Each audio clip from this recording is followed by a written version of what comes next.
Hello दोस्तों। आज हम लोग बात करने वाले हैं 1857 की क्रांति के बारे में। दोस्तों इसमें हम बात करेंगे इसके कंप्लीट थ्योरी के बारे में, जो कि कंप्लीट हिंदी में है। इसमें हम लोग देखेंगे 1857 की क्रांति के परिचय के बारे में देखेंगे, ठीक है। और इसके मुख्य कारण के बारे में भी जानेंगे कि 1857 की क्रांति होने का जो मुख्य कारण था आखिर क्या था।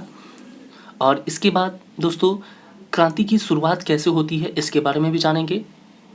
साथ साथ हम लोग जानेंगे कि इसके मुख्य नेता और केंद्र कौन कौन से थे, इसके बारे में भी जानेंगे।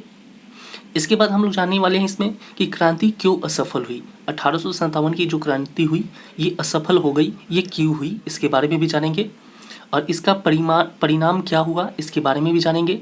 इसके महत्व के बारे में भी जानेंगे। और इसके संक्षेप में हम क्विक रिवीजन भी कर लेंगे, एक छोटा सा संक्षेप में इसके पूरे अभी मैंने जितने भी परिचय, मुख्य कारण, क्रांति की शुरुआत, ये सभी चीज़ें बताई है, इसका क्विक सा रिवीजन कर लेंगे फास्ट, ठीक है, लास्ट में।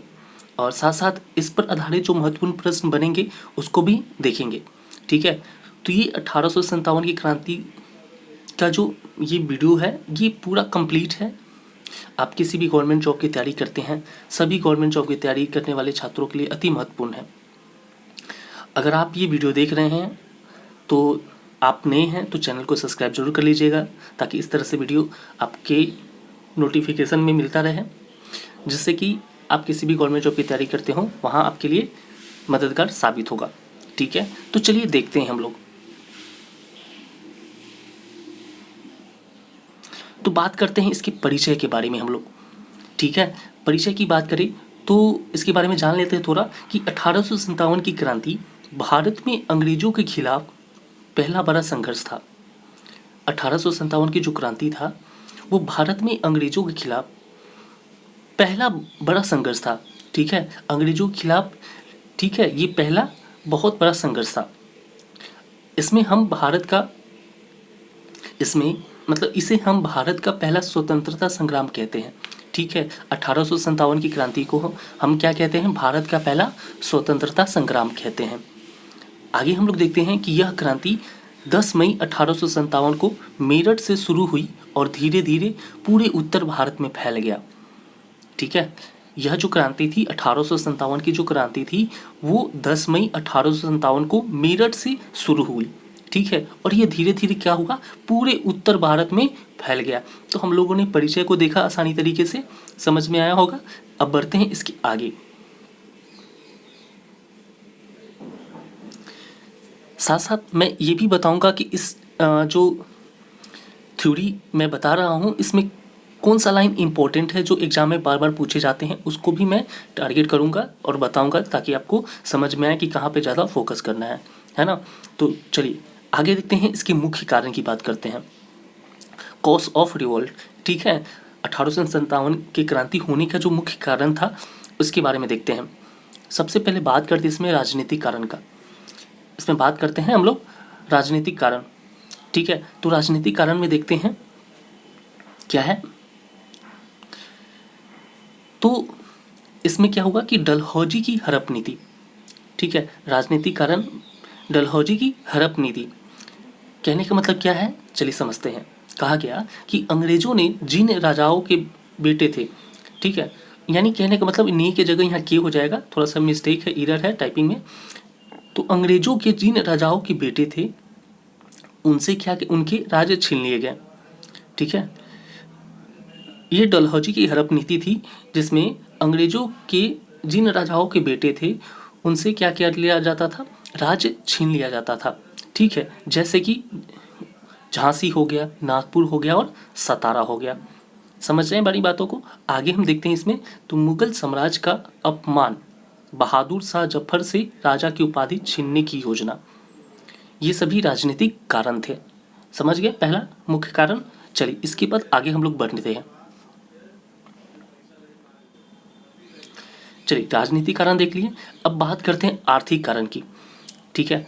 आर्थिक कारण की बात करते हैं।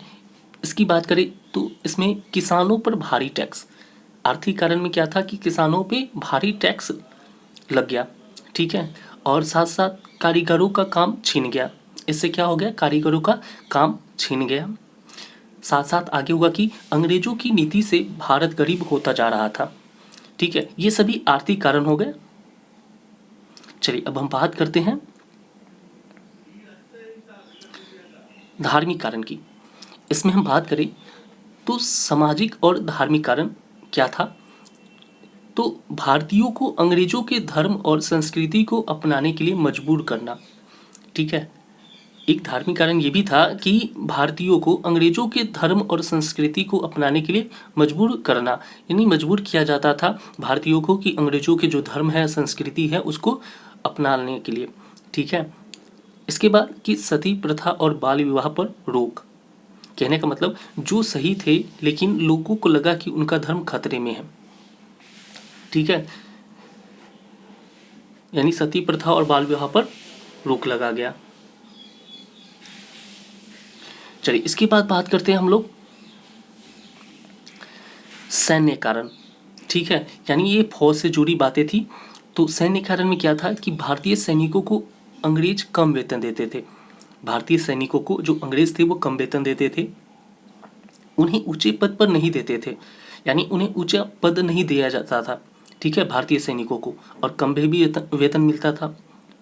इसके बाद इनफील्ड राइफल के कारतूस में गाय और सुअर की चर्बी होने की बात हिंदू मुस्लिम दोनों को अपमानित लगा। ठीक है, इनफील्ड राइफल जो था उसमें उसके जो कारतूस होते थे उसमें गाय और सुअर की चर्बी होने की बात जो पता चली, ये हिंदू और मुस्लिम दोनों को एक अपमानित लगा। ठीक है, ये सैन्य कारण था। और पांचवा है तात्कालिक कारण। इसमें हम लोग देखेंगे तो तात्कालिक कारण में क्या था, जैसे मंगल पांडे नाम के सिपाही ने विरोध करते हुए अफसर पर गोली चलाई। ठीक है, कब चलाई? 29 मार्च 1857 को, और इसके बाद 10 मई को मेरठ में विद्रोह हो गया। ठीक है, मंगल पांडे ने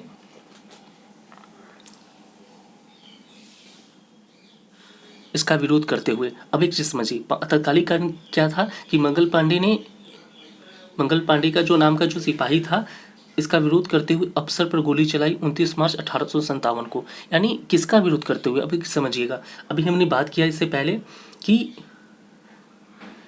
जो अभी जैसे मैं समझा देता हूँ, एक पीछे बैक लेता हूँ।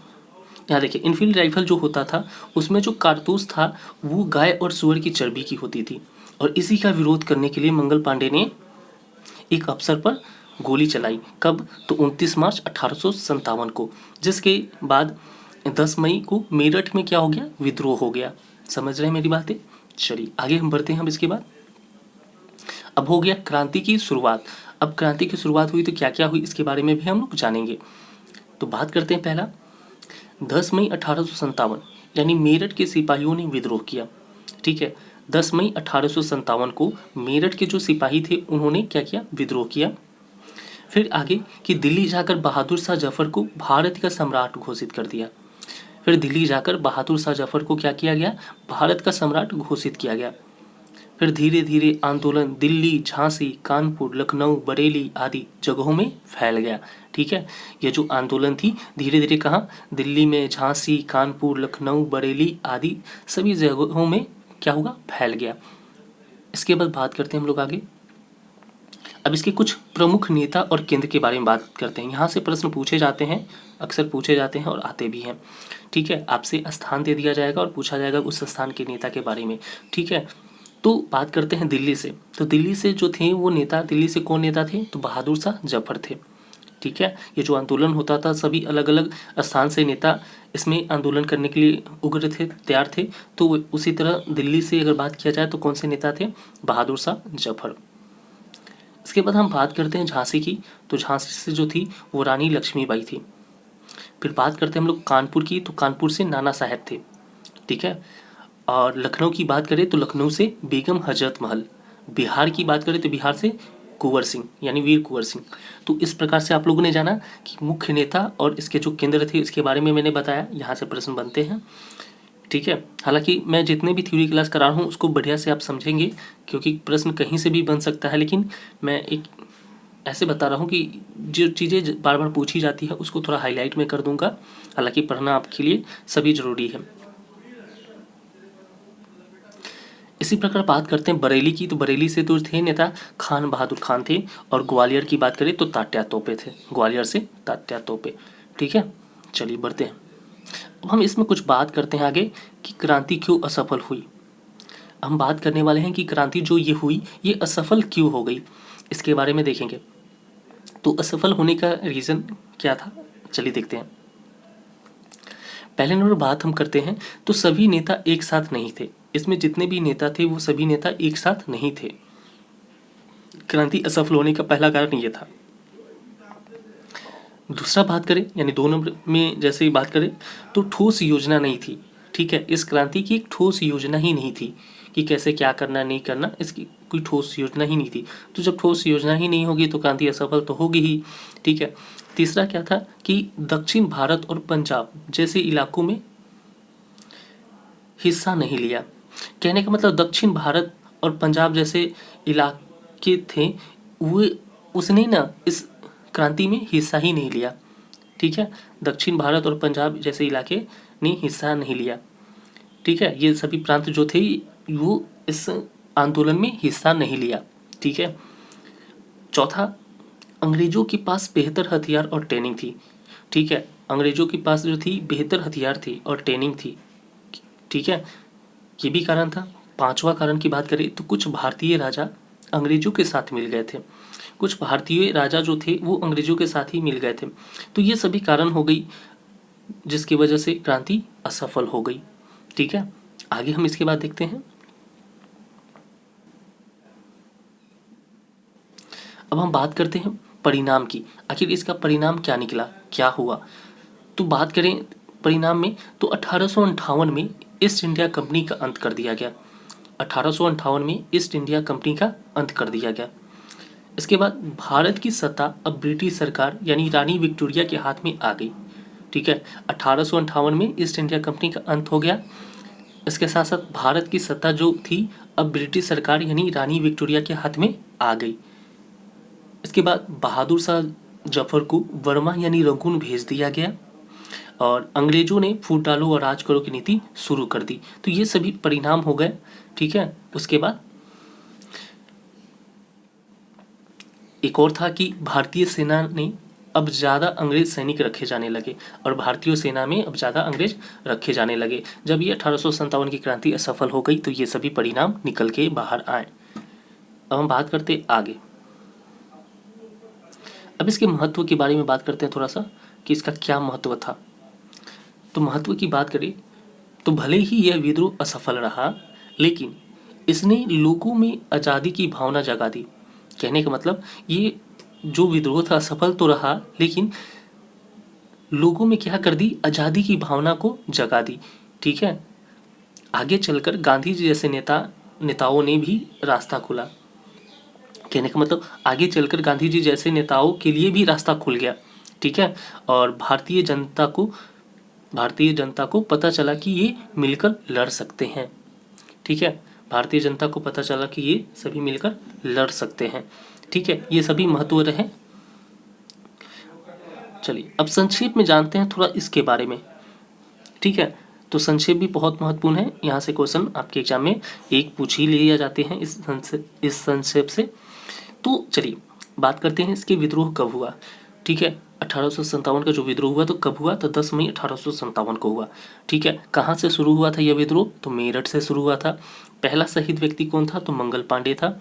ठीक है, दिल्ली का नेता की बात करें तो बहादुर शाह जफर, झांसी की नेता रानी लक्ष्मीबाई, कानपुर की नेता की बात करें तो नाना साहेब, बिहार के नेता जो थे कुंवर सिंह थे, लखनऊ की नेता की बात करें तो बेगम हजरत महल। और परिणाम इसका निकला कि ईस्ट इंडिया कंपनी का अंत हो गया और ब्रिटिश सरकार का सीधा शासन शुरू हो गया। ठीक है, 1857 की क्रांति के बाद। ठीक है, क्या परिणाम निकला कि ईस्ट इंडिया कंपनी का अंत हो गया, इसके साथ साथ ब्रिटिश सरकार का शासन शुरू हो गया। तो इस प्रकार से हम लोगों ने 1857 की क्रांति के बारे में पूरी तरह से हम लोगों ने देखा। ये आपका थ्योरी क्लास था। इसके बाद इस पे जितने भी प्रश्न बनते हैं ऑब्जेक्टिव उसको मैं लेकर आऊँगा। आप मेरे चैनल पे नए हैं तो चैनल को सब्सक्राइब जरूर कर लीजिएगा। चलिए मिलते हैं अगली वीडियो में, तब तक के लिए धन्यवाद।